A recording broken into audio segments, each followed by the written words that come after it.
கோவை கருமத்தம்பட்டி அன்னூர் சாலையில் உள்ள நல்லகவுண்டன்பாளையம் கிராமத்தில் அமைந்துள்ள பிரபஞ்ச அமைதி சேவாசிரமத்தின் 26வது ஆண்டு நிறுவனர் தின விழா ஆசிரம வளாகத்தில் நடைபெற்றது.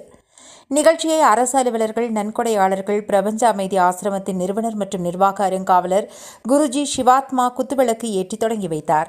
தொடர்ந்து குருஜி சிவாத்மா செய்தியாளர்களுக்கு பேட்டியளித்தார். அப்போது அவர் கூறுகையில், ஆசிரமத்தின் வளர்ச்சி என்னவென்றால், பிரபஞ்சம் முழுவதும் உணவுக்காக, கல்விக்காக, உடைக்காக, தங்குவதற்காக, மருந்திற்காக கஷ்டப்படுகிறார்களோ அவர்களுக்கு உதவி செய்வதே எங்களது நோக்கம், வளர்ச்சி. இந்த உதவி செய்யும் நோக்கத்தை பல மாவட்டங்களுக்கு கொண்டு செல்ல இருக்கிறோம். இதுபோன்று உதவி செய்யும் நல்ல உள்ளங்கள் இருந்தால் எங்களை பயன்படுத்திக் கொள்ளுங்கள்.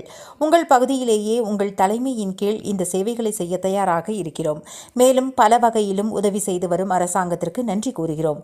சர்வதேச அளவில் மனித உரிமை கழகம் எங்களது சேவைகளை கண்டறிந்து மக்கள் சேவை செய்ய சர்வ மதங்களையும் நினைத்து சர்வசமய கூட்டமைப்பு நிறுவுவதற்கு வாய்ப்பு கொடுத்துள்ளது.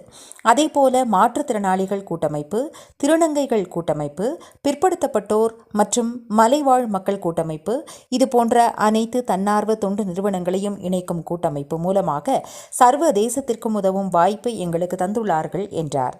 தமிழகம் முழுவதும் 25 மாவட்டங்களில் இலவச காப்பகங்களை நிறுவி ஆதரவற்ற ஏழைகள், தாய் தந்தையற்ற குழந்தைகள், கைவிடப்பட்ட பெண்கள், பெற்றோர்கள், முதியோர்கள், மனநலம் குன்றியவர்கள், மனநலம் பாதிக்கப்பட்டவர்களுக்கு இலவசமாக அனைத்து சேவைகளும் செய்து வருகின்றோம்.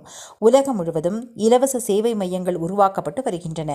உலகெங்கும் உள்ள ஆதரவற்றோர், ஏழை எளிய மக்களுக்கு உணவு, உடை, உறைவிடம், கல்வி, மருத்துவம் ஆகியவற்றை வழங்கி வருகிறோம். நன்கொடையாளர்கள் மூலம் இந்த சேவைகளை மக்களுக்கு அளித்து வருகிறோம் என்றார். முன்னதாக நன்கொடையாளர்கள் குடும்ப நலம், தொழில் வளம் வேண்டி குடும்ப நல வேள்வி நடைபெற்றது. விழாவை முன்னிட்டு பரதநாட்டியம், நடனம், இசை கச்சேரி உள்ளிட்ட பல்வேறு கலை நிகழ்ச்சிகள் நடைபெற்றன. நிகழ்ச்சியில் நன்கொடையாளர்கள் மற்றும் பொதுமக்கள் உள்ளிட்ட ஏராளமானோர் கலந்து கொண்டனர். நீக்கி வாழுங்கள்ங்கிறாங்க. இனி வரக்கூடிய காலகட்டம் அதைத்தான் சொல்ல போகுது. அந்த நெகட்டிவான பாயிண்ட்டுக்கு தான் வரணும். முதல் விஷயம், என்னுடைய அன்பான வேண்டுகோளும் அதுதான்.